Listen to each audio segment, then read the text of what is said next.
20 worst gone musicians you didn't know were racist. They sold millions of records, filled stadiums, and shaped entire genres. But behind the fame, some of music's biggest names harbored disturbing beliefs. From glorifying segregation to outright white supremacy, these artists didn't just perform, they promoted hate. You know their songs, but do you know the truth? This list will challenge everything you thought you knew about musical legends.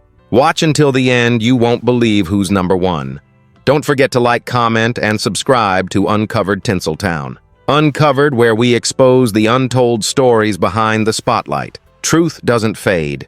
It demands to be heard. James D. Harris, famously known as Shaky Jake Harris, was a prominent blues harmonica player and storyteller whose music earned him admiration in the mid-20th century. Born in Earle, Arkansas in 1921, Harris became a fixture in the Chicago blues scene, revered for his charismatic presence and magnetic live performances. His signature vocal growl and harmonica rhythm made him a standout in a crowded field of bluesmen. But behind the music was a mindset that sharply divided opinion. Harris held fiercely nationalistic views when it came to blues. He wasn't just proud of the genre's American roots, he believed non-American artists had no business playing it. In interviews and casual remarks, he dismissed the efforts of European and Asian musicians who admired and tried to emulate blues traditions. To him, blues was more than music, it was cultural property that needed to be protected from outsiders. He didn't just speak about it privately, he actively refused to collaborate with foreign players, including several prominent British blues revivalists of the 1960s. What made his stance particularly controversial was that it directly contradicted the blues' own history, one born of shared suffering, migration, and adaptation. Instead of seeing international interest as a compliment, Harris viewed it as intrusion. His behavior reflected a sense of ownership that alienated fans and fellow musicians alike. While his technical skill and influence on Chicago blues remain undisputed, Harris's exclusionary worldview left a blemish on his reputation. In a genre rooted in resilience and expression, his refusal to embrace global camaraderie revealed a deep-seated intolerance that complicates how history remembers him. Paul Samuel Whiteman. Once hailed as the king of jazz, Paul Whiteman became one of the most commercially successful bandleaders of the early 20th century. Born in Denver, Colorado in 1890, he was instrumental in bringing jazz into mainstream American concert halls. With a background in classical music, Whiteman developed a smoother, orchestrated style that he proudly labeled symphonic jazz. But beneath his polished musical innovations was a legacy of appropriation and racial exclusion that modern critics can't ignore. Whiteman's career was built on softening and repackaging the raw emotional depth of black jazz for white high society audiences. His arrangements were praised for sophistication, but they stripped jazz of its roots, turning a revolutionary black art form into something palatable for white elites. More troubling, Whiteman regularly made statements minimizing the importance of black creators in jazz's evolution. He once claimed to have elevated jazz from the savage rhythms of its originators, a deeply patronizing sentiment. While Whiteman occasionally employed black composers behind the scenes, he rarely gave them proper credit or public acknowledgement. His success came at a time when African American jazz artists were being shut out of major venues, radio stations, and record contracts. Despite leading the premiere of George Gershwin's Rhapsody in Blue, Whiteman's influence actively contributed to the erasure of authentic jazz voices. To this day, Whiteman remains a controversial figure. Though he helped popularize a version of jazz, it was a sanitized one that excluded the culture and struggle behind its creation. His legacy prompts an ongoing debate: should popularity and polish overshadow a pattern of cultural whitewashing? James Corbett Morris. Better known by his stage name Jimmy Driftwood, James Corbett Morris was an American folk singer and songwriter whose work reached millions, especially during the folk revival of the 1950s and 60s. Born in Arkansas in 1907, Driftwood penned more than 6,000 songs, including the chart-topping hit The Battle of New Orleans. His music was rich in historical storytelling, often used in educational contexts. But beneath the wholesome image and old-timey charm lay messages and ideologies that have not aged well. Many of Driftwood's songs glorified the expansion of the American frontier, reflecting a manifest destiny mindset that overlooked, and at times justified, the suffering of indigenous populations. His lyrics frequently depicted Native Americans as antagonists to white settlers, reinforcing harmful stereotypes of the savage enemy trope. This was especially troubling during a time when America was slowly beginning to confront its violent colonial past. Beyond his lyrics, Driftwood remained notably silent during the civil rights movement. Unlike contemporaries who used folk music as a weapon for social justice, like Pete Seeger and Joan Baez, Driftwood rarely voiced support for racial equality. His alignment with traditionalist values and his passive complicity in the era's racial divides alienated him from the progressive spirit that folk music came to represent.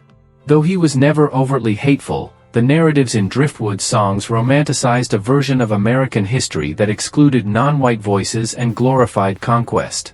His artistic contributions are undeniable, but his legacy is now seen through a more critical lens, one that questions whether nostalgia can coexist with a selective, and at times racist, rewriting of the past. Arthur Francis Collins, born in 1864, was a pioneer of the American recording industry and one of its earliest stars. Known for his booming baritone voice and comedic timing, he recorded hundreds of songs during the cylinder and early disc eras, dominating charts from the 1890s to the 1910s. But Collins's legacy is marred by the deeply racist material that defined much of his career. His most infamous recordings were not simply dated, they were aggressively offensive, even by early 20th century standards. Songs like All Coons Look Alike to Me and The Preacher and the Bear trafficked in overt racial mockery, caricaturing black Americans through dialect, imagery, and degrading stereotypes. These recordings weren't fringe entertainment, they were mainstream, played in homes and theaters across the country, helping embed racism into everyday American culture. Collins frequently collaborated on coon songs, a genre that relied on blackface minstrel traditions to dehumanize African Americans for comedic effect. He wasn't just a passive performer, he actively profited from and popularized this music. His records were widely distributed and used in minstrel shows where white actors in blackface acted out exaggerated, humiliating portrayals of black life. While Collins's voice helped shape the future of recorded entertainment, his role in spreading racist ideology through music is undeniable. Unlike some artists whose racism was revealed posthumously, Collins's prejudice was front and center, commercialized and celebrated during his lifetime. Today, his legacy stands as a grim reminder of how foundational racism was to American pop culture's earliest hits. Lon Fraser Kilmister. Known to millions as Lemmy, the gravel-voiced frontman of Motorhead, Ian Fraser Kilmister was a rock icon synonymous with heavy metal rebellion.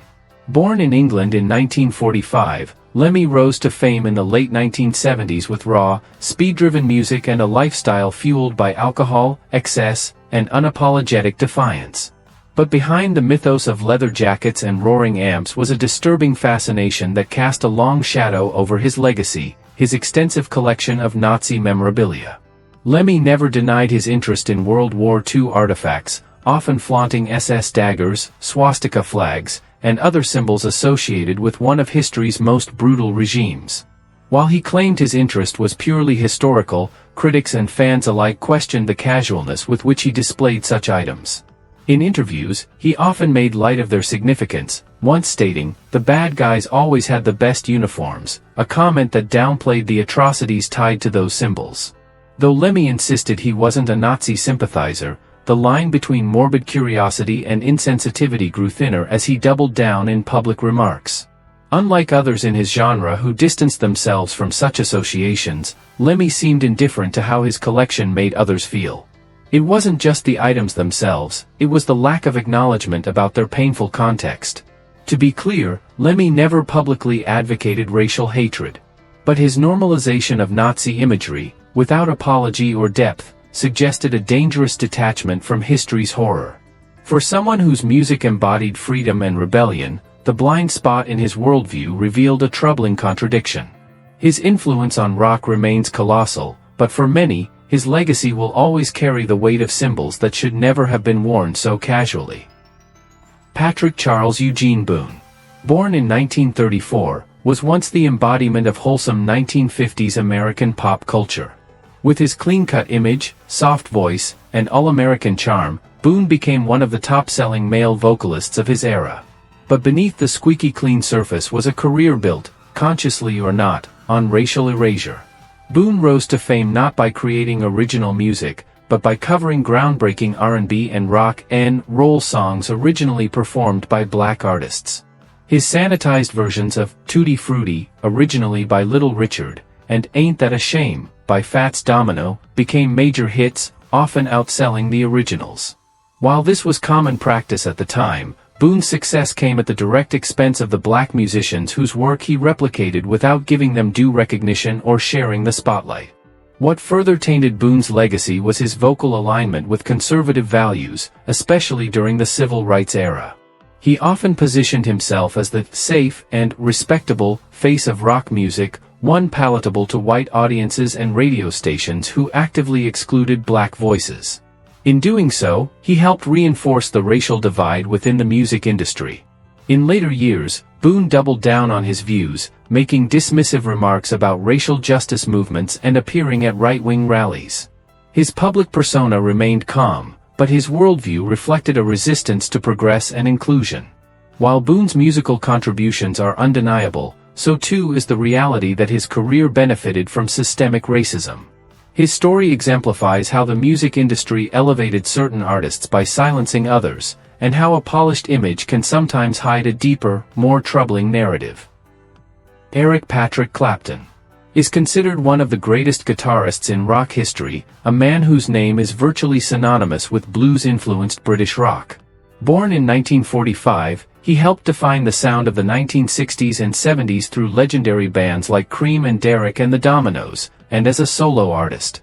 But alongside his accolades lies a moment that continues to haunt his legacy, a public, racially charged rant that shocked even his most loyal fans. At a 1976 concert in Birmingham, England, a visibly drunk Clapton launched into a tirade supporting far-right politician Enoch Powell. He shouted, "Keep Britain white," used racial slurs, and blamed immigrants for societal decline. The backlash was swift and intense, particularly because Clapton's entire musical identity had been shaped by African-American blues artists like Muddy Waters and B.B. King. Instead of apologizing, Clapton doubled down over the years.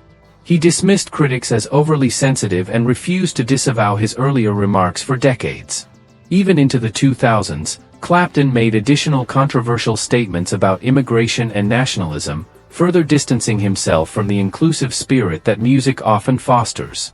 What makes Clapton's case so complicated is the glaring contradiction between his admiration for black music and his rejection of multiculturalism in society. He built a career on a genre created by black artists, yet used his platform to spread xenophobic ideas that alienated large portions of his audience. Clapton's talent on the guitar is legendary, but so is the damage caused by his words. For many, his outburst wasn't just a drunken mistake, it revealed deeper biases that can't be ignored.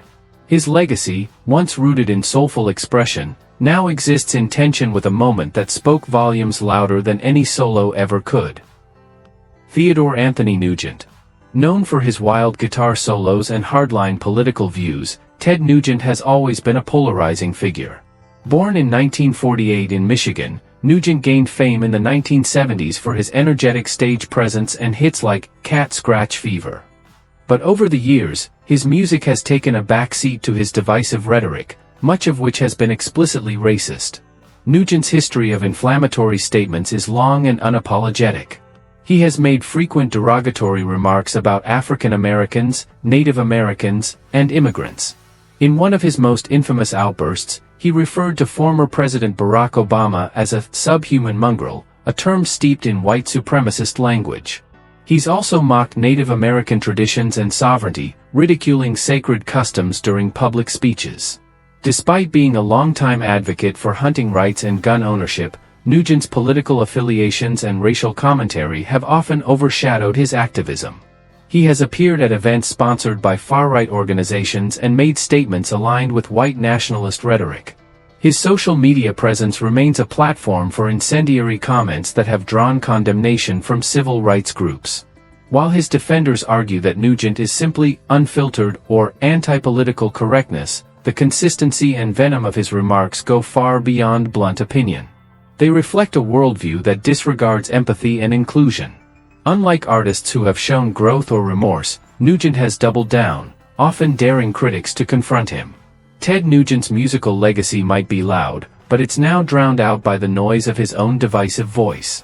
For many, he's not just a rock star gone rogue, but a symbol of how fame can embolden hate when left unchecked. Asa Yolson. Better known by his stage name Al Jolson, Asa Yolson was once the most celebrated entertainer in America. Born in 1886 in Lithuania and raised in the U.S., Jolson reached superstardom through his powerful stage presence and emotional delivery. He was the star of The Jazz Singer, 1927, the first feature-length talkie that revolutionized Hollywood.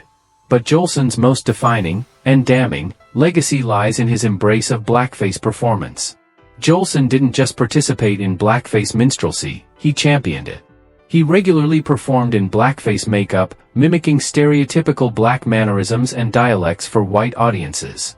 At the time, this form of entertainment was normalized, but even then, it carried degrading messages that reinforced racist tropes. Jolson's blackface routines became iconic, shaping perceptions of black identity through a grossly distorted lens. What makes Jolson's legacy particularly complicated is that he was also known for privately supporting black artists and speaking out against discrimination in the music industry.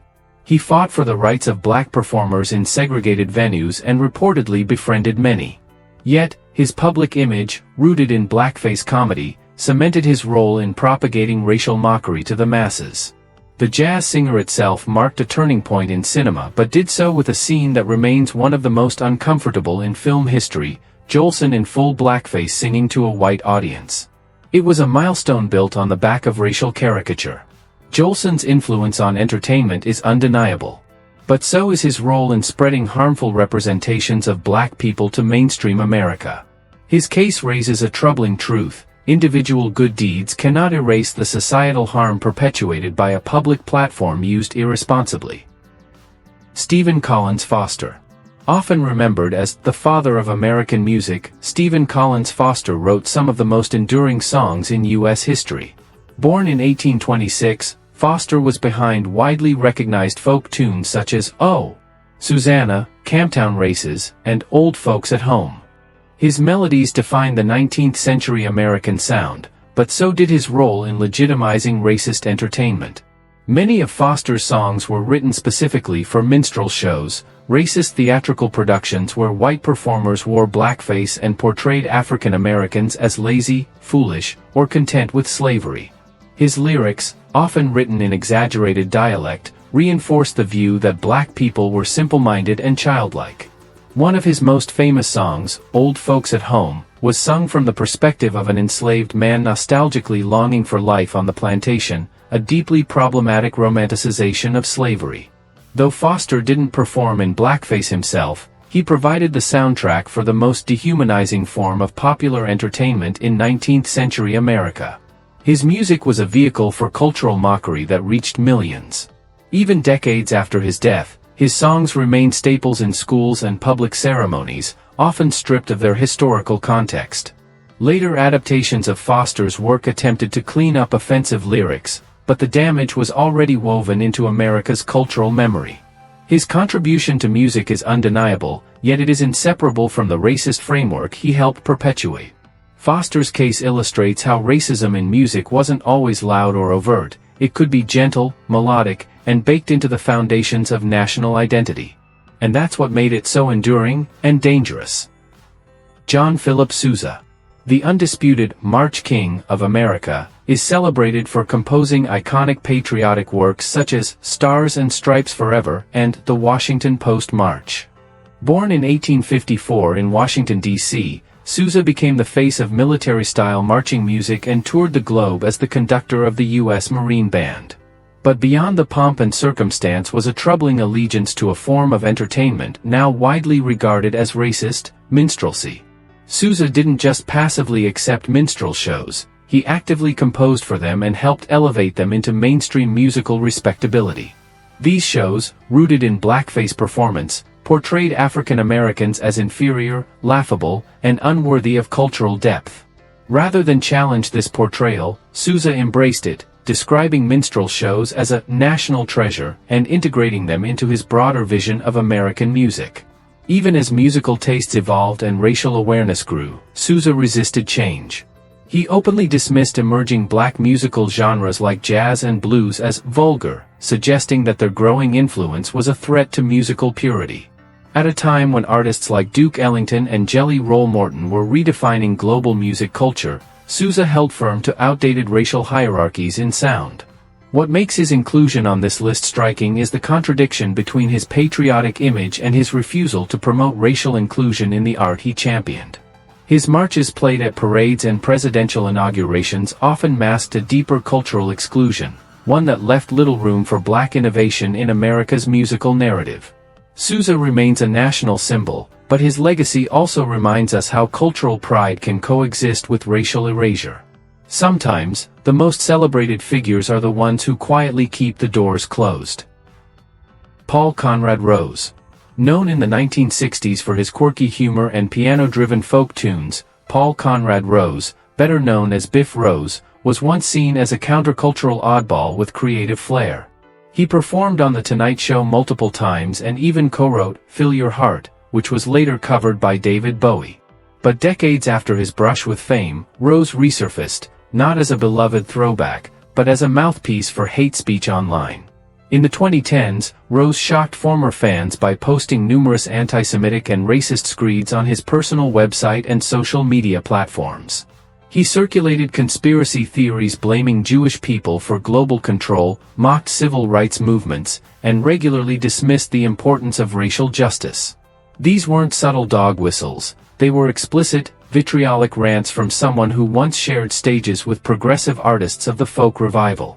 What made Rose's case especially disturbing was the sharp contrast between the inclusive spirit of folk music and the venom of his later rhetoric. Unlike artists who evolved with time, Rose devolved, using his voice not to uplift, but to undermine. He frequently attacked LGBTQ+ rights, denied historical oppression, and positioned himself as a truth-teller silenced by political correctness. By the time of his death in 2023, Rose had been largely disowned by the music community. Collaborators distanced themselves, and his legacy became more about the hate he spread than the songs he once wrote. In a genre rooted in protest and human dignity, Biff Rose's transformation into a fringe extremist stands as one of the most jarring turns in folk history, a reminder that even voices of peace can be corrupted by unchecked bitterness. Earl Eugene Scruggs revolutionized country and bluegrass music with his signature three-finger banjo-picking style, defining the sound of an entire genre. Born in 1924 in North Carolina, he became a household name as one half of the legendary duo Flatt and Scruggs. Hits like "Foggy Mountain Breakdown" and "The Ballad of Jed Clampett" cemented his place in American music history. But while his musical genius is celebrated, his quiet stance on racial issues during a pivotal era raises uncomfortable questions. Scruggs emerged at a time when the American South was grappling with civil rights struggles and cultural change. Many of his peers, including Johnny Cash and Bob Dylan, used their platforms to support integration, equality, and protest against injustice. Scruggs, however, chose silence. He frequently performed at venues and festivals that maintained segregationist policies, never speaking out or challenging the status quo. Though Scruggs wasn't known for making inflammatory remarks, his refusal to engage with racial issues made him complicit in the exclusionary norms of Southern entertainment. When country music could have been a unifying force, Scruggs remained aligned with its most conservative elements. His presence at events associated with heritage culture and his lack of collaboration with black artists highlighted a comfort with a racially divided industry. Supporters often argue that Scruggs was apolitical or merely a man of his time. But in a period when silence equaled consent, his unwillingness to challenge injustice became a statement of its own. By staying neutral, he helped preserve a system that marginalized countless black musicians whose contributions shaped American roots music. Earl Scruggs remains a technical legend, but the full truth of his legacy includes a passive role in one of music's most segregated chapters. Rainford Hugh Perry, better known as Lee "Scratch" Perry, was one of the most revolutionary figures in reggae and dub music. Born in Jamaica in 1936, Perry's groundbreaking work as a producer shaped the sound of artists like Bob Marley and the Congos. He was a pioneer in studio experimentation, turning raw tapes into spiritual experiences. But despite preaching unity and mysticism in his music, Perry's later years were stained by deeply disturbing anti-Semitic rhetoric. In a series of bizarre interviews and social media posts during the 2010s, Perry made sweeping and hateful statements targeting Jewish people. He accused them of controlling the global music industry, referred to them as vampires, and blamed them for societal problems. While he claimed to be spiritually enlightened, his attacks weren't metaphorical, they were explicit and hateful. What made Perry's rhetoric particularly jarring was its contrast with his musical legacy. Reggae, at its core, is a genre rooted in resistance, upliftment, and cultural empowerment. Perry's public embrace of anti-Semitic conspiracy theories not only betrayed those values but also alienated the global fanbase that once viewed him as a symbol of spiritual consciousness. He never issued apologies or retractions. Instead, he framed his comments as divine insight, doubling down on his accusations under the guise of prophecy. His defenders often wrote his statements off as eccentric ramblings, but hate, even when wrapped in mysticism, is still hate. Lee Scratch Perry left behind a sound that influenced generations, but also a trail of words that hurt many. His brilliance as a producer is indisputable, but his spiritual mask couldn't cover up the prejudice he chose to spread. Donnell Clyde Cooley was once hailed as the king of Western swing, a crossover country jazz genre that surged in popularity during the 1940s. With his slick-back hair, fiddle in hand, and Hollywood charisma, Cooley led orchestras that filled dance halls and appeared in dozens of musical Western films. But behind the rhinestone smile was a life marked by cruelty, control, and deadly violence, with racist beliefs and behavior woven into the narrative. Cooley openly supported segregation and performed regularly at events that upheld white-only policies. He associated with Southern nationalist circles, and his private remarks, as recounted by former bandmates, included racial slurs and derogatory opinions about Black and Latino musicians. Despite drawing heavily on jazz and blues, which were born in Black communities, Cooley excluded Black artists from his ensembles and resisted efforts to integrate the venues where he played. However, his racism was only part of the horror. In 1961, Cooley was arrested, tried, and convicted for the brutal torture and murder of his wife, Ella Mae Evans.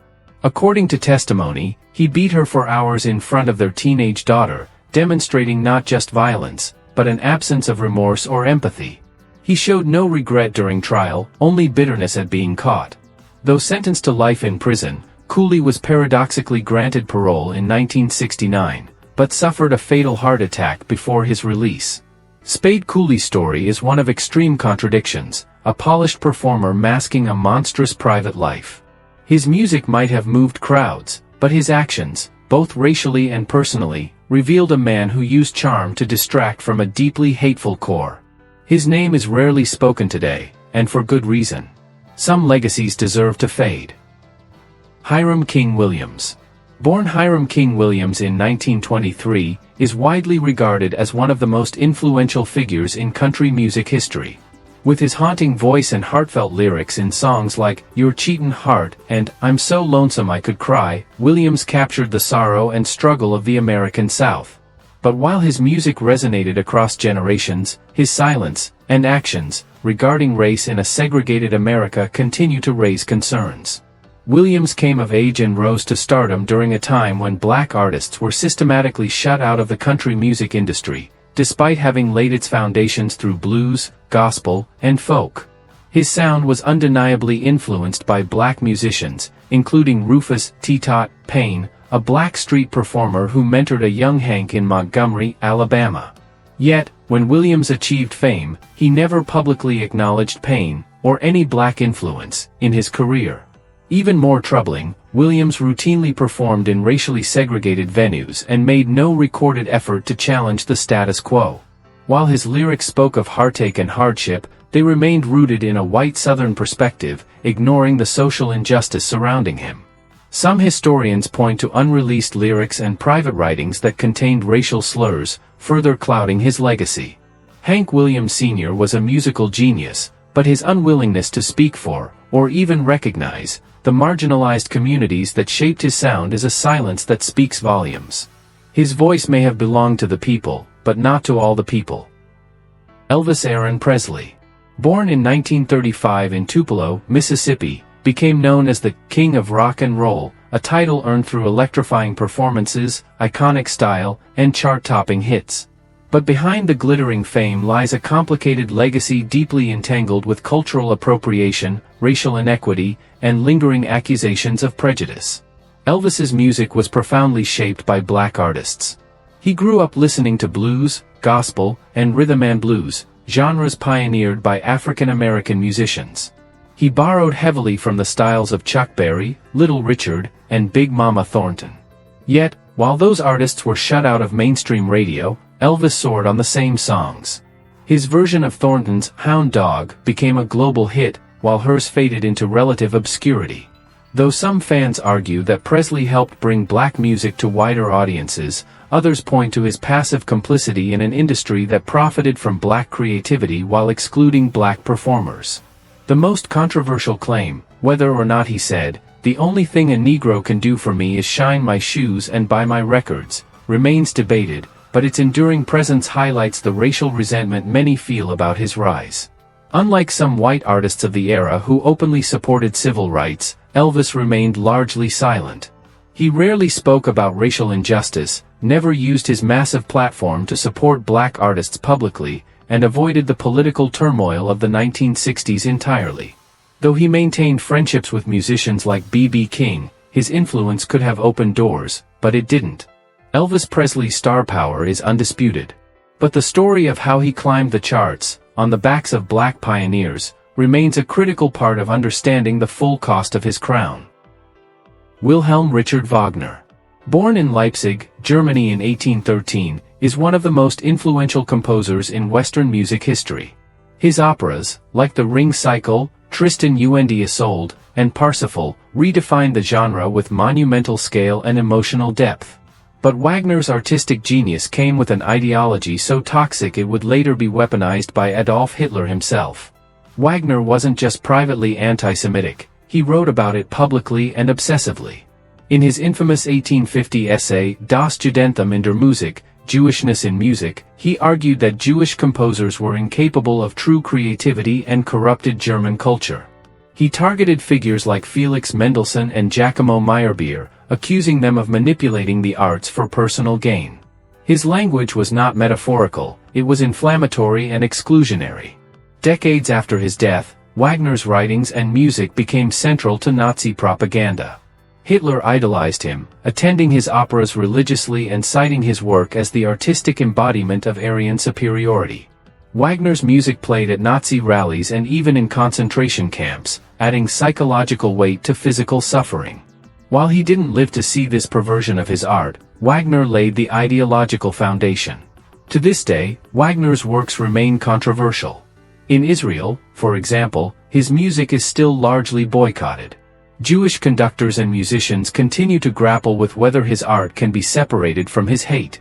Wagner's legacy is a painful paradox: transcendent music that inspired beauty, and deep-rooted beliefs that fed genocide. He wasn't just a composer, he was an architect of cultural elitism and racial superiority through sound. Ian Stewart Donaldson. Born in 1957 in Lancashire, England, began his music career as the frontman of the punk band Screwdriver. What started as a conventional rock act quickly mutated into something far more sinister. Donaldson rebranded Screwdriver into the most notorious white power band in history. By the early 1980s, Donaldson had fully embraced neo-Nazism. His lyrics promoted white supremacy, racial violence, and fascist ideology.